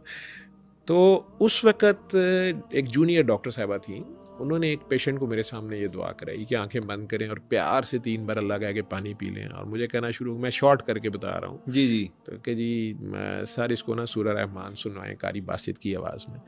मैं ICU में खड़ा था और उसके वालिद को कन्विंस कर रहा था, उस पेशेंट के वालिद को, कि यार इसके लिए ब्लड लाओ, ब्लड तो तुम्हें ही लाना है। वो काले यरकान का यंग बंदा था 35 साल का, और ब्लड वॉमिट्स उसको आ रही थी, तो डाइंग स्टेज पे था। तो उसका वालिद बेचारा कह रहा था कि मैं रेलवे का गार्ड हूँ रिटायर्ड, और मेरे पास और पैसे नहीं हैं, और मेरा यही बेटा है, और इसके बच्चों को मैं पता नहीं कैसे अपनी पेंशन में पाल रहा हूँ, इसकी 5 साल से बीमारी है, और मैं क्या करूँ। ठीक है। हम दोनों डॉक्टर्स उसको कन्विंस कर रहे थे, एक और डॉक्टर साहब थे मासूम जावेद, तो वो आप कह सकते हैं वो मासूम जावेद थे, मैं करप्ट जावेद था। तो मैं सीनियर था, वो भी आजकल माशाल्लाह बड़ा ज़बरदस्त किडनी का डॉक्टर है, सिंगापुर में नेफ्रोलॉजिस्ट है। तो हम उन्हें कह रहे थे कि देखें ब्लड तो आपने ही लाना है ना। हाँ। मियाँ साहिबान उन दिनों डील करके वहाँ चले गए थे, जब मुशर्रफ साहब का दौर था ना, तो ये लोग बेचारे जान बचा के वहाँ जद्दा चले गए थे। सऊदीया। तो वो इत्तेफाक हॉस्पिटल में लोग आ जाते थे कि शायद फ्री इलाज होगा। ठीक है। अब इत्तेफाक हॉस्पिटल को लेने के देने पड़े हुए थे, मुशर्रफ साहब ने खैर से बिजली के बिल डाल दिए थे। ठीक है। ये तो हमारे मुल्क में ये कुछ तो होता है। वो तो पिछले 10 साल के बिल देने पड़े हुए थे, हमारी तनख्वाहें पता नहीं कैसे दे रहे थे। तो अब मरीज साहब कह रहे हैं हमारा मुफ्त इलाज करो, वो तो नहीं हो सकता जी। था। और ब्लड तो खैर लाना ही उसने था। ठीक है। तो वो उसे कन्विंस कर रहे थे बाबे को, बाबा गुस्से से आगे से आर्ग्यू करी जा रहा था कि नहीं मैंने नहीं करना। उसको ब्लड वॉमिट्स बहुत ज़्यादा थी और ब्लड लगाना ही करना था उसको। उसमें मैंने उन्हें बार बार जब वो आर्ग्यूमेंट हुई तो मैंने कहा यार इस तरह तो ये मर जाएगा, जब ब्लड नहीं लाएंगे तो ये मर जाएगा। वो मुझे याद है आज तक, वो कहता है मरता है तो मर जाए। मतलब बाप कह रहा है जवान 35 साल के बेटे के बारे में, खुद ही उसके बेड साइड खड़ा हो गया। तो मैं खामोश, अब हम बिल्कुल खामोश हो गए, बात ही खत्म हो गई, आर्गूमेंट खत्म हो गया, तो मर जाए, मरता तो मर जाए। तो वो डॉक्टर साहिबा आई हुई थी किसी काम, जूनियर डॉक्टर थी अभी बिल्कुल। उसने एकदम से आगे बढ़ के तो उसे पानी का गिलास पकड़ा के, पानी मेरे सामने उसी की नेस्ले की बोतल से डाल के उसे कहती हैं कि भाई आप ये पकड़ें, आंखें बंद करें। उसने एक बार कहा, उसने कहा जी मुझे डॉक्टरों ने खाने पीने से मना किया, मुझे ब्लड वॉमिट आ रही है। उसने कहा मैं डॉक्टर ही हूँ और आप बस ये 3 सिप्स लें, आंखें बंद करें, प्यार से। अब वो प्यार पता नहीं किस तरीके से कह रही थी कि मैं ना हैरान हूँ, देखनी क्या कर रही है, मॉडर्न सी लड़की, बाल लंबे से, ना दुपट्टा ना कुछ। तो वो भी मेरे लिए इस्लाम में अल्लाह तो इस तरह नहीं कहना होता, ये क्या कर रही है। तो वो उसे कह रही हैं कि आप आंखें बंद करें, प्यार से 3 बार अल्लाह कह के बस 3 घूंट पानी पी लें, फिर आंखें खोल लें, आप देखें आप ठीक हो जाएंगे। मैंने कहा यार ये उसको क्या फाल्स होप दे रही है, और ये अभी मर जाएगा तो उसका बाप शीशे तोड़ेगा, साथ कहेगा जी ये अल्लाह का रांडे इन्होंने इलाज नहीं किया जी। तो ये बच्ची इसको क्या मतलब, इसको क्या, ये क्या कर रही है। खैर वो उस बंदे ने कर लिया, और मुझे आज तक उसका याद है कि वो ऐसे पानी पी के आंखें खोल के वैसे देख रहा था पानी, भाजी जमजम है। तो मैं कहा ये लिवर का पेशेंट जो होता है ना, बेहोश, आखिर में उसके सेंसेस आउट हो जाती है। मैं ये जा रहा है, ठीक है। वो उसे कहती है हाँ हाँ, आपको जमजम वाले ने आपके अंदर से ही गवाही दी है, अच्छा। आपने बस ये दिन में 3 बार पीना है, मैं कोशिश करती हूँ कि यहाँ पे ना आपको सूरा रहमान सुना दें। मैं कहती सर इनको सूरा रहमान कारी बासित की आवाज़ में इधर लगा दें। मैं ठीक कहा है। डॉक्टर साहब ये ICU है, ये म्यूज़िक सेंटर नहीं है। मुझे गुस्सा चढ़ गया। मैं कहा आप ऑफिस में चले, मैं आ रहा हूँ। तो वो वही बात करें, नहीं आप इन्हें ना सिर्फ 1 हफ्ता सुननी है, ये ठीक हो जाएंगे। मैं कहा डॉक्टर साहब ऑफिस में बैठे ना, मैं आ रहा हूँ। वहाँ जाके मैंने उनकी क्लास ले ली। ये आपने क्या किया है, वो अड़ी नहीं कि सर आप कहीं से कैसेट मंगवा लें सूरा रहमान का। अच्छा, इतनी कन्विक्शन थी उसकी, वो मेरे से डर ही नहीं रही थी। मेरे से डॉक्टर्स डरते थे। हेड की बेटी मेरे साथ काम करती थी, माशाल्लाह वो भी असिस्टेंट प्रोफेसर है, लेकिन वो सारे मेरे से डरते थे। और I was a very strict disciplinarian. वो मुझे याद है कि वो मेरी आंखों में आंखें डाल के, नहीं मैं बड़ा डरावना था। तो मेरे बारे में कहा जाता था कि डॉक्टर साहब की ड्यूटी में इजराइल नहीं आता। अच्छा, ठीक है। तो मैं ये सारी चीज़ें कॉम्प्लीमेंट सुने में आज मेरे लिए ये चीज़ें मैटर नहीं करती। अच्छा। अच्छा, वो अरेंज कर ली फिर डॉक्टर साहब? वो मैंने भाई को ही फ़ोन किया, मेरा 7 घर इत्फाक के। तो मैं भाई को फ़ोन किया, मैं कहा यार वो मेरा वॉकमैन है सोनी का, कल भी मैं वो निकाला तो पड़ा हुआ ख़राब हुआ। मैं उस वक्त वॉकमैन होते थे छोटे छोटे, कैसे डे में डाल के ना, तो उसको सुनते थे। मॉल टाउन पार्क में फिरना, वो भाई लेके ही आया था स्विट्जरलैंड से। वो उस वक्त PhD कर रहा था वहाँ से जेनेटिक्स इंजीनियरिंग में, डॉक्टर तारिक है जो लम्स का हेड है। मैं मंगवा ली और उसको दे दी कि अच्छा यार ये सुन, सिर्फ इसलिए कि इसने मरना ही मरना है, मुझे नज़र आ रहा है ये मर रहा है, इसने ब्लड भी नहीं लाना और ये कल तक मर जाएगा। फिर इसलिए इस तरह नहीं इस बच्ची ने मानना। तो खैर वो अगले दिन जब मैं ड्यूटी पे गया, देखा तो बेड खाली था। मैंने तंज़िया अंदाज में सिस्टर से पूछा, मैंने कहा मतलब यहाँ मरीज ऊपर जाता है, टॉफ़ी बन जाती है, उसे टॉफ़ी कहते थे वहाँ पे बच्चे को, दोनों तरफ से चादर बांध देते थे ना, तो आपस में कोड वर्ड होते थे कि भाई चल के गया है या क्यों, नहीं जी टॉफ़ी बनाती, ठीक है, ताकि लोगों को बाकी मरीज ना डिप्रेस हो, आपस में टॉफ़ी हो गई, इस तरह की टर्मिनोलॉजी। नर्सिस भी, डॉक्टरों की जुबान भी क्या क्या होती है, डॉक्टरों की नहीं ये जुबान होती, ये कह लें किसी एक ने वहाँ देखें बहुत ही टेंस माहौल होता है। जी जी, आपके वो मैं हाथ समझ के गया आपकी नीचे बात, आप लेकिन फिर दिल दबा रहे होते हैं, ठीक है। अब वो जब दोनों डेड बॉडी को दोनों तरफ से जब आपने बांधा होता है, अगर तो चादर में लपेट के, तो वो टॉफी सी बन जाती है ना, तो ताकि पता ना चले। अगर आप कहें कि सर वो बॉडी, तो वो साथ जो पेशेंट्स हैं वो सब डिस्टर्ब हो गए, वो तो पहले डिस्टर्ब, ठीक है। फिर क्या हुआ डॉक्टर साहब? वो क्वार्टर में टॉफी, तो उसने कहा नहीं सर वो अमीर, एक तीसरी टर्म थी, वो था अमीर अली, ठीक है। तो अमीर अली अस्पताल का क्लर्क था फाइनेंसिस का। अच्छा। तो वो रात 12 बजे नाजिल हो जाता था। हम कहते थे कि इजराइल आवे ना आवे अमीर अली आ जाता है। अच्छा, ठीक है। वो उन्हें कहते कि आपके पैसे खत्म हो गए, अगले पैसे जमा कराएं, ठीक है। उसने आगे फाइनेंस को देखने के, उसने बिल दे देना, आपका अगले दिन इलाज तभी होना जी, ये पैसे जमा कराएं, वो जिस तरह आजकल बता देना ना, वो करता है। आजकल पता नहीं उस वक्त होता था, वो रात को नाजिल हो जाता था, जिस 3 दिन का एडवांस होता था, ठीक हो गया, वो आ जाता था। उन्होंने कहा जी अमीर अली आ गया सी, ਉਹਦੇ ਅੱਬੇ ਨੇ ਰਾਤੀ ਕਿਤੇ ਸ਼ੋਰ ਪਾਇਆ, ਉਹਨੇ ਕਿਹਾ ਅਸੀਂ ਪੈਸੇ ਛੁੱਟੀ ਦਿਓ, तो वो लामा हो गए, ऐसे कहते हैं लेफ्ट अगेंस्ट मेडिकल एडवाइस। ठीक है। मैं क्या हो यार, उसका तो ब्लड प्रेशर ही नहीं था, तो वो कैसे चलेगा, तो मर गया होगा रास्ते में कहीं। मैंने कहा पता नहीं, जो उसका अब्बा उठा के ले गया अगले दिन ही, मतलब रात कोई सेम नाइट। ठीक है। तो मैंने एकदम, मैं कहा अच्छा यार वो मेरा वॉकमैन दे गए होंगे। मैं जाके बेड साइड ट्रॉली होती है डोली, वो खाली। तो मैंने कहा जी इतने तो कोई वॉकमैन नहीं। तो मैंने अपने आप को, डॉक्टर साहब को तो नहीं, अपने आप को टका के गालियाँ निकाली यार मतलब सोनी का वॉकमैन था और अभी नया ही आया, मैं अभी यूज़ नहीं किया। मैं कहा यार तू दिमाग ख़राब है, उस लड़की के पीछे लग के ये क्या किया। तो कोई पता नहीं वो लेके गए हैं या बेचारे छोड़ गए हैं यहाँ से, किसी और ने गायब कर दिया, क्या हो गया। लेकिन 8वें-9वें दिन मुझे याद है कि मैं ऑफिस में बैठा था, तो उसका बाप एंटर हुआ था, और इसी तरह एंटर होकर मुझे ही कही जा रहा था, हम 5-6 डॉक्टर्स बैठे हुए थे। तो उसने एंटर किया, डॉक्टर जुवेद साहब कितने ने। तो मैं ही जुवेद साहब हूँ, क्या हुआ। तो वो परेशान हुआ था। पीछे आहिस्ता आहिस्ता वो चलता लड़का भी एंटर हुआ, कपड़े उसने, मुझे याद है अभी तक, उसने वही कपड़े पहने हुए थे, काला, उसके काला सूट था जब उस दाखिल भी था, शलवार कमीज, सलीम नाम था उसके। तो कहते डॉक्टर साहब मेरा बेटा ठीक हो गया। मैं गए तो आपने ये समझा कि उसके अब्बू भी बीमार हो गए मेंटली? नहीं, मैं क्या शायद अब उसके शायद आखिरी स्टेज आई है, तो अब ये उठा के नीचे इमरजेंसी में पेशेंट आते होते थे इस तरह, जब पहले बगैर इजाज़त के चले जाना, फिर आखिर में आके कहना कि जी अब बिल्कुल जब एंड आ गया है तो अब जाके रूह फूंक दें, बीच में कुछ कर दें, तो क्या हो सकता है। तो वो जब एंटर हुआ तो मुझे कहता है कि मेरा बेटा तो ठीक हो गया, इसे भूख लग रही है। अब लिवर के पेशेंट को यूजुअली भूख नहीं लगती, ठीक है, और स्पेशली जब ब्लड वॉमिट्स कर रहा है, और वो विद इन ए वीक कैसे सारा, बगैर किसी मेरे कॉन्सेप्ट में उसे ना बैंड लाइगेशन हुई, ना इंजेक्ट किया गया, ना कुछ, तो वो कैसे अंदर से जो जख्म थे बंद हुए या जो भी था। वेल वो लड़के ने मुझे बड़ा कॉन्फिडेंटली कहा कि डॉक्टर साहब मैं ठीक हूँ। मैंने 600 रुपये का वॉकमैन मिलता था चाइना का हाल रोड से, 15 बेड्स पे मैंने वो वॉकमैन रखवा दिए और TDK की कैसेट लेता था, और वो एक सेंटर था शायद अभी भी हो फोर्ट्रेस स्टेडियम में, उनसे वो मैं रिकॉर्ड करवाता था। बड़ी अच्छी वो रिकॉर्डिंग करते थे, नाम मेरे जहन से निकल गया, दिस इज़ 2001 और 2। अभी भी वो शॉप होगी, मेरे जहन से निकली है, मशहूर शॉप थी फोर्ट्रेस की। तो उनसे मैं सूरह रहमान रिकॉर्ड करवाता था। फिर मैंने काफ़ी रिकॉर्ड करवा के, जो हॉस्पिटल के अंदर ही डिसेंट मेडिकल स्टोर है बाहर इत्तेफाक के, उन्हीं के अंदर शॉप थी। उन्हें आज भी याद होगा, उनके बच्चे काफ़ी बेनिफिशरी हैं वो भी।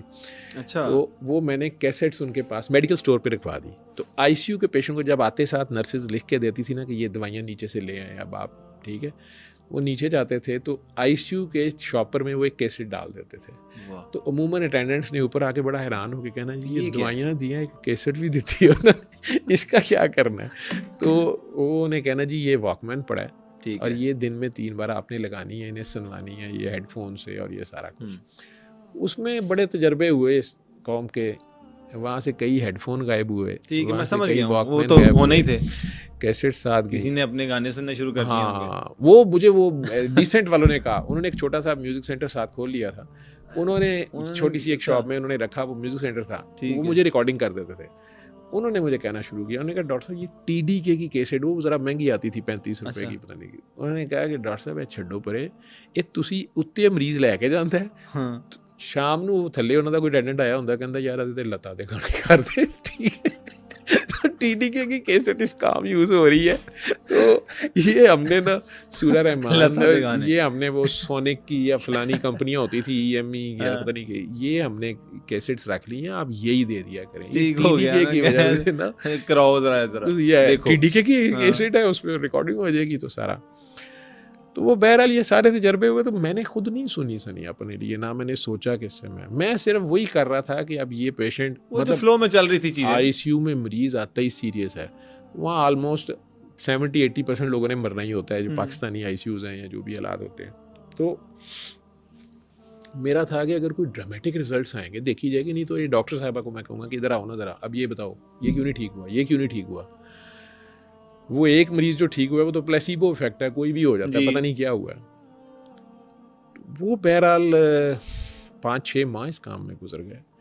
वो डॉक्टर साहबा ने मुझे एक दिन कहा जी वो बाबा जी, उस दौरान उन्होंने बताया कि ये बाबा जी की है, तो उस पर भी मैंने उनकी बड़ी क्लास ली कि कोई बाबा नहीं होता। बहुत मैं तो सख्त एंटी, और बाबा पे वैसे यकीन करते थे, मैं सख्त एंटी बाबा किस्म का, मैं जिस तरह नरगस कहती है ना मैं बाबे मारते नहीं। अच्छा। मैं खुद बहुत बाबा खिलाफ था, या बाबा कॉन्सेप्ट इंजीनियर मिर्ज़ा साहब मेरा ख्याल है मेरे से सीख के गए, एंटी बाबा हुए होंगे। तो वो मुझे यही था कि यार ये बाबा क्या, पता ही नहीं था। हाँ, चादर चढ़ाओ तो घर साहब, जाहिर बात है चूंकि इसको बदनाम ही, इस काम को गोरा जाते जाते इसको इतना ज्यादा वो कर गया। वो आजकल तो ये भी बना हुआ है कि मौका निकले ना किसी को मोल वगैरह, कहते हैं झाड़ू फेरो जाके, झाड़ू फेर दो जाके। नहीं, शाहजमाल पे आप ये है, ये वाकई जी बिल्कुल हो जाता है। मेरी वालदा इसको बड़ा मानती हैं, और वो पहले नहीं मानती थी, कट्टर देवबंदी घर से हैं, तो वो शाहजमाल उनके सामने किसी के मौके हो वो बगैर पूछे उसे कह देंगी कि ये ना मारना नहीं, झाड़ू फेरो गिर जाएगा, मारना भी नहीं, मौके शौके गिर जाएंगे। हाँ जी, तो वाट्स, वायरल वाट्स होते हैं, हम डॉक्टरी में कहते हैं कि जी खुद ही ठीक हो जाती है, यहाँ उसको लेजर से रिमूव करवाना पड़ता है। मैं खुद करवाया है पिछले दिनों, लेकिन मैं ये हैरान होता हूँ कि झाड़ू फेरो तो वो गिर जाएंगे। मेरी वालदा उसे कहती होती हैं कि आप साफ झाड़ू, नया झाड़ू लें, तिनके होते हैं ना झाड़ू, साफ तिनके, ये बात, अच्छा ये भी इसके अंदर है, वो लें, साफ नया झाड़ू लें और शाहजमाल के दरबार पे खुद चल के जाके रखाएं, और ये ठीक हो जाएगा आपका बच्चा, या आप ये जिसको भी ये मौके या कुछ जो भी है, तो ठीक हो जाते हैं लोग, बहुत ज़्यादा लोग ठीक होते हैं। अच्छा डॉक्टर साहब, फिर तो मैं ये स्पिरिचुअलिटी जो है ना, ये आपका बिलीफ सिस्टम जो है, ठीक है, इसमें बिलीफ का बड़ा रोल है, आपके ख्याल की सारी खेल है। ठीक है, वो कहते हैं ना माइंड में आप सोचने लग जाओ ना मुझे ये डिजीज है, आप किस फ्रीक्वेंसी पे है ना, वो आप सोची जो थोड़ी अरसे तो आपको वो होने लग जाती है, कहा जाता है साइकोलॉजिकली। आपका फोन नंबर एक स्पेसिफिक नंबर है ना जी, उस पे जिसने फ़ोन करना है, अगर एक नंबर भी आगे पीछे होगा तो नहीं मिलेगा, तो वो स्पेसिफिक उस नंबर पे जाएगा, खालिस उस नंबर पे जाएगा, तो अब्दुल हई को मिलेगा। मैं आपका नाम ठीक ले रहा हूँ? जी बिल्कुल सही ले रहे हैं, लेकिन अल्लाह की भी फ्रीक्वेंसी होगी बेशक, तो अगर वो खालिस उस फ्रीक्वेंसी पे आप डायल कर देंगे फिर तो आप उधर कनेक्ट हो जाएंगे, डायरेक्ट कनेक्शन। और अगर वो आपको, जो कि हर बंदे के अंदर है, हर एक बंदे के अंदर है, ठीक है, लेकिन उसे वो बर्दाश्त करता है कि नहीं, ये एक अलग बात है। डॉक्टर तो मैं था ही, स्पेशलाइज कर रहा था, लास्ट ईयर मेरे ट्रेनिंग के चल रहे थे, और ये टेंशन दिमाग में थी, जो बीमारी 20 किलो वेट मैं लूज़ कर चुका था उन 2 सालों में, और हर जगह से मुझे जवाब था। मैं तकरीबन हर तीसरे चौथे महीने किसी न किसी नाम से, कभी आगा खान से, कभी शौकत खानम से लैब कराता था कि शायद नेगेटिव हो गया हो। ये बातें, तस्बियाँ, होम्योपैथी, हिकमत, डॉक्टरी, सभी कुछ चल रहा था। तब वो काकी जी ने बाबा जी का जिक्र किया। मैं सख्त एंटी बाबा था, तो बाबा जी को मैं लिफ्ट नहीं कराई है, उसे डांट दिया कि बेटा आप किन चक्रों में पड़ गए हो। पेशेंट्स कुछ अनयूजुअल से ठीक हुए। गंदम की गोली वाला जो जहर खा लेते हैं लोग, एल्यूमिनियम फास्फाइड वाला, वो एक पेशेंट बच गया हमारे लिए। वो बहुत बड़ी एक सरप्राइजिंग थी चीज़ कि ये बाई चांस नहीं हो सकता, क्योंकि बचता ही नहीं था कोई भी जब से हम भी डॉक्टर बने थे। लेकिन वो भी एक आध केस था। इस तरह कुछ और केसेस थे, चेंजेस थी देख लिए थे, जो मेरे सामने आ रहे थे कि कुछ उसमें ड्रामेटिक से रिजल्ट्स आए हुए हैं। उसमें भी हम कहते थे कि यार इसमें बाबे का क्या कमाल है, अल्लाह का कलाम है, सूरह रहमान है, चलो अच्छी बात है। और 3 बार को हम मेडिकल लैंग्वेज में कहते हैं TDS, 3 टाइम्स अ डे। ठीक है, तो हम वो बताना भी, मैं TDS लिखना शुरू हो गया था, सूरह Rahman TDS 3 times a day. मेरे जो बॉस थे डॉक्टर मौसम बेग मिर्ज़ा साहब, इत्तेफाक हॉस्पिटल में हेड थे, मेडिसिन के बहुत अच्छे फिजिशियन, वो भी किंग फहद के फिजिशियन रहे हुए हैं, फिर मियाँ साहबान के बड़े पर्सनल फिजिशियन रहे हुए हैं प्राइम मिनिस्टर के। उन्होंने अपने नुस्खों पे 1-2 पेशेंट्स पे लिख दिया कि इसका C वायरस जो है वो सूरह रहमान सुनने के बाद नेगेटिव हो गया। उन्होंने ये रिपोर्ट्स में पेन से लिखा, उन्होंने अपने पर्सनल नुस्खे के ऊपर उन्होंने लिखा कि सूरह रहमान सुनने के बाद ये नेगेटिव हुआ।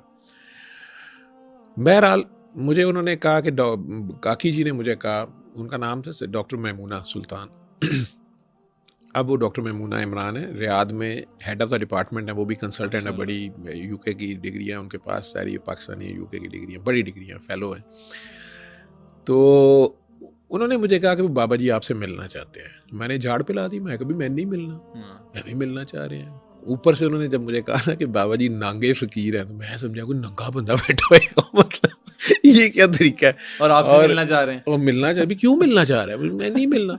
मुझे ऐसे लोग, मैं अवॉइड भी करता था। दादा साहब कभी कभार गुजरते थे सेंटर मॉडल जाना, तो वो नंगे आदमी कई बार फिर उनका ये मस्त है, जी, तो बड़ा अजीब सा लगना कि यार ये क्या है, अस्तगफिरुल्लाह, तौबा या मतलब अपने आप पे बंदा अप्लाई करता ना कि मैं नंगा कैसे फिर सकता हूँ सड़क के ऊपर, ये क्या है, वो नांगे फकीर है। मैं वही कॉन्सेप्ट मेरे जहन में आया, तो मैं डांट लगाई। दूसरे तो उन्होंने फिर कि जी वो कह रहे हैं मिलना है। मैं कि यार मैं नहीं, मैं बिजी हूँ, 3 हॉस्पिटल जाता हूँ, सुबह वहाँ, इवनिंग यहाँ, नाइट वहाँ, मैं कैसे मिल सकता हूँ, मैं नहीं मिल सकता।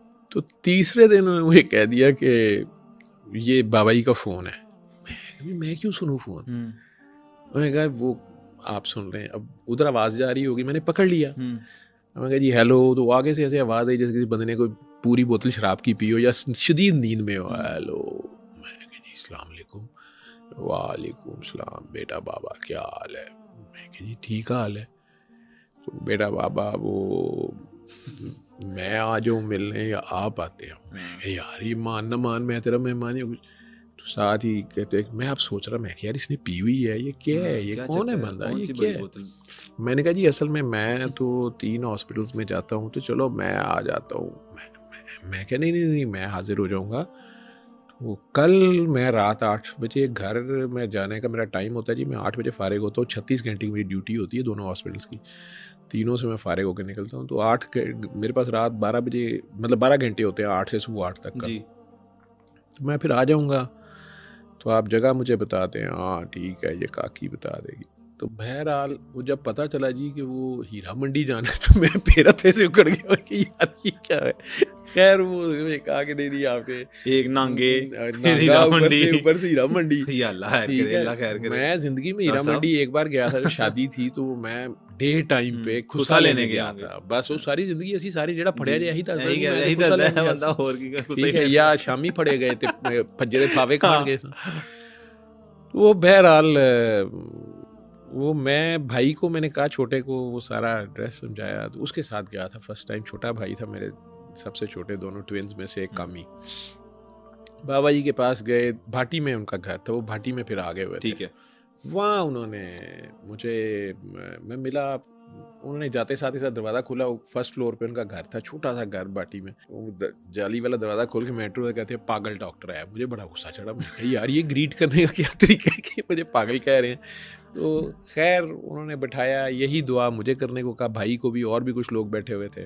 मैंने कर भी ली, मुझे कुछ नज़र नहीं आया, भाई रोना शुरू हो गया। वो बैंकर था उस वक्त, मैं बड़ा हैरान, इसे क्या हो गया बेवकूफ़ आदमी को। तो उसने वैसे मुझे नीचे कहा भी कि इन लोगों के पास आया तो जा सकता है अपनी मर्ज़ी से, लेकिन जाते हमेशा इजाज़त लेके हैं, तो आपने ना ऐसे नहीं उठना वहाँ से। मैंने उसको डांट डूंट नीचे ही लगा दी थी कि ये तुम्हें किसने मैनर सिखाएंगे, हाँ। तू बड़ा स्पेशलिस्ट हो गया, जी। ये तुम्हें घर जाके ठीक करता हूँ मैं। ठीक है। तो उसने दूसरा, वो ट्विन्स हैं सबसे छोटे, दोनों बैंकर थे, उसने दूसरे का नाम लिया कि इमरान ने कहा था जावेद भाई को, ये आज उसी इमरान की वाइफ हैं वो डॉक्टर साहबा। अच्छा, पूरा ट्रैप है यार मेरे खिलाफ। मैं वही हैरान होता हूँ कि तो किस तरह से। बहरहाल वो बाबा जी ने उठते हुए मुझे कहा, वो कार्ड सूरह रहमान का, एक ब्लैक कार्ड, उस पर लिखा हुआ है सूरह रहमान सुने, कुरान शिफा है, शिफा मिल जाने बदला है। वो कार्ड मैंने पढ़ा, जिस तरह बस में सिंगड़ियाँ बेचने वाले होते हैं या कोई भी शब्दबाज या वजीफ़ा कर ले, मैंने हज़ारों कार्ड इस तरह के देखे हुए थे, उस पर बड़ा साल रहमान लिखा हुआ था, सूरह रहमान, मैं खुद सुना रहा था। जी। मैंने पकड़ लिया। मुझे कहते काका बाबा ये आगे भी बता देना। मैंने बड़ा तंज़न कहा, क्योंकि उससे पहले जिससे भी वो लेते थे कोई तवीज़ या जब भी इलाज के लिए जाता, तो कहता आपको इजाज़त नहीं है, आगे नहीं बताना। तो अच्छा। मैं कभी इजाज़त के बगैर तो नहीं बताया जा सकता। तो मैंने बड़ा तंज़न कहा जी कि मुझे इजाज़त है कि मैं आगे भी लोगों को बता दूं। उन्होंने कहा बेटा बाबा इजाज़त नहीं, मिन्नत है, तरला है, जो ठीक हो जाए वो आगे बता जाए, सेम रिजल्ट्स आएंगे। तो ये मेरे लिए थोड़ा सा डिफरेंट था कि बाबे का तो इसमें फिर कोई रोल नहीं है और बाबा कुछ ले नहीं रहा इसमें से, अल्लाह का कलाम। ये क्या कह रहे हैं। तो उसी देर में वो हंस के कहते हैं, पागल, ये जो तू 10 साल से दुआ मांग रहा है, ये उसका जवाब है। अब कुरान शिफा है, ओए शिफा मिल जाने बल्ला है, ओए कुरान मिल जाने बल्ला है, शिफा मिल जाने। मैं परेशान हो गया। हमने लिखा होता है शिफा मिल जाने बल्ला अपने नुस्खे के जी ऊपर, जी। पैसे हम लेते हैं, शिफा अल्लाह देता है, लेकिन ये क्या लिखा हुआ है कुरान शिफा, शिफा ये क्या कह रहे हैं। तो वो एक ऊपर से वो कही जाए कि ये 10 साल से जो तू दुआ मांग रहा था, दिस इज़ 2002 और मैं 92 से हाउस जॉब से ये दुआ मांग रहा था। ब्रेक तो मुझे 99 में हुआ। जी। 10 साल मेरे वो थे और वो दुआ मेरी माँ को भी नहीं पता थी, वो सिर्फ मेरे अल्लाह को पता थी या मुझे पता थी। मैं अब उनको देख ही जाऊँ कि ये बंदा कहाँ से बोल रहा है, ये क्या बोल रहा है, और ये शिफा है। वाकई कुरान तो शिफा है, मैंने पढ़ा भी हुआ है, शिफा कुरान का हरफ हरफ शिफा है, लेकिन यही वो शिफा है जो अल्लाह ने सबके लिए नाजिल की है। जी। मतलब ये क्या है। वो बार बार रिपीट करी जाए, और यार तू 10 साल से ये दुआ मांग रहा है, उसका ये जवाब है, और एक कुरान शिफा है, शिफा में जाने बल्ला है। बहरहाल मैंने उन्हें ना कुछ शो नहीं किया कि ये वो क्या कह रहे हैं। मैं पी गया और मैं कहा अच्छा ये कोई तीर तुक्का मार रहा है या क्या कर रहा है। बहरहाल 2002 और अब आ गया 24, 22 साल से मैं भी पागलों की तरह ये बता रहा हूँ। 22 साल से 22 साल हो गए इस काम को। साल उससे पहला लगा लें, 6 महीने साल, जो वो डॉक्टर साहबा के कहने पे बता रहा था, और डॉक्टर बने 32 साल हो गए। मैंने ऐसे ऐसे रिजल्ट्स देखे हैं, दुनिया की कोई ऐसी बीमारी नहीं है जिससे ना ठीक हुई हो, जो मेरे नज़दीक मेडिकल साइंस में इम्पॉसिबल था। Mitochondrial disease, by birth disease, heart में सुराख है, बच्चे को डाउन सिंड्रोम पैदा हुआ तो जी पता चला है, माँ बाप को अल्ट्रासाउंड करके लंदन के डॉक्टर ने कहा, लंदन में कहा कि बच्चा अबॉर्ट करा दें, ये एबनॉर्मल है। माँ ने सूरह रहमान सुनी, माँ और बाप ने सूरह रहमान सुनी है, माँ बाप ने दिल साफ़ किया, बच्चा नॉर्मल पैदा हो गया। लंदन के अल्ट्रासाउंड वाले पिट रहे हैं कि यार ये हमें नहीं पता क्या हो गया। तो ये वो करता है जो मालिक है, बेशक। तो आप वापस उससे हुक होते हैं, ये रूह कमज़ोर हो जाती है। तो रूह की ताकत के लिए क्या करना चाहिए डॉक्टर साहब? रूह पे बड़ी बात करते हैं आप। वापस उसके पावर बैंक से जुड़ जाए, उसके एनर्जाइज़र से जुड़े ना। आपके फ़ोन की बैटरी कम होती है तब उसे दोबारा हुक करते हैं ना जी, तो आपकी रूह की असल ताकत अल्लाह है। रूह कमज़ोर ही तब होती है जब ये अपने खालिक या मालिक से दूर, उससे बेखबर होती है। ठीक है, उससे गाफिल होती है, खलाओं में निकल जाती है ना, सेंटर पॉइंट से हट जाती है, तो खला में अंधेरा है। सही कह रहे हैं। अब इसे वापस इसके सेंटर पॉइंट पे ले आए, तो इसका खालिक और मालिक जो है उसकी तरफ इसका ध्यान कर दें, ठीक हो गया। इसको बता देंगे यार तुम्हें शिफा उसने। लेकिन आजकल की जनरेशन की अगर बात करें, आपको पता है यूथ सोशल मीडिया का दौर है, तेज़ी का दौर है, हर बंदा दौड़ में लगा हुआ है, और हम देखते हैं लोगों को भी शो ऑफ भी चल रहा है, सब मामला चल रहे हैं, उसमें किस तरह से सेंटर पॉइंट किया जाए? ये जब उसकी मर्जी होती है ना, डिप्रेशन भी, एंजाइटी भी है, मेंटली डिसऑर्डर भी लोगों को डिप्रेशन हो रहा होता है। ही तब है जब आप नाशुक्री ये क्या कर रहे बीमारियां होते हैं जी, हैं। इनका भी नाशुक्री बताएं। नाशुक्री जब आप करते हैं तो डिप्रेशन होता है। जिस वक्त आपको जो उसने दिया है आप उसको अप्रिशिएट नहीं करते और इस चक्कर में पड़े रहते हैं। आपके पास 99 है, आपके पास 100 नहीं है, आप उस 1 रुपए को रोते रहते हैं, डिप्रेशन हो जाता है। या वो 1 रुपया चला गया, 99 उसने आपको नेमतें दी हुई हैं, आप उस 1 रुपए को रोई जा रहे हैं और उस मतलब 99 की नाशुक्री कर रहे हैं। जो है उस पे, जो है जिस हाल में यार रखे वो हाल अच्छा है, वही आपके लिए बेस्ट है। देखें, बाग रोना शुरू कर दे खजां में कि ये क्या हो गया हमारे साथ, तो यार वो जो खजां लाता है ना वही बहार लाता है, तो बहार भी आएगी। तो ये कोई निज़ाम होगा ना उसका। साल में 1 महीना रोज़े आप रखते हैं, आपकी बॉडी की पूरी ओवरऑलिंग होती है, तो वो आपके लिए बेहतर है। वो ये जो गम है ना, जो दर्द है, असल में यही खुदा है। दर्द ही रब है, दर्द ही रसूल है। ये जो एहसास है ना, तो फिर वो पास है। सही हो गया डॉक्टर साहब। आप डिजिटल डॉक्टर भी अपने आप को क्लेम करते हैं?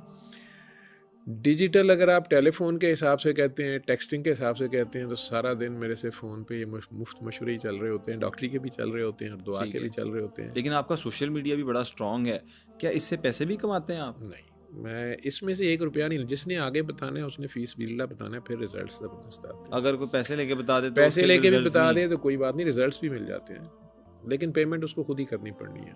दुनिया में से उसको पेमेंट करनी पड़ेगी। ये हो नहीं सकता कि आप पेट्रोल पंप पे जाएं और आप गाड़ी का टैंक फुल करा लें और उसे कहें भाईजान मैं बड़ा अच्छा नात खाऊं, मेरे से नाते सुन लें। वो फिर जेडे काम तुहाडे नाल पाणगे ना, ठीक है, ਤੁਹਾਨੂੰ ਉੱਥੇ ਬੰਨ ਲੈਣਾ ਉਹਨਾਂ ਨੇ। ठीक है। तो ये दुनिया में हो नहीं सकता कि आप अल्लाह मियाँ से कहें कि मैनू मुंडा दे दे तो 100 वजीफे तस्बीहां ले लै।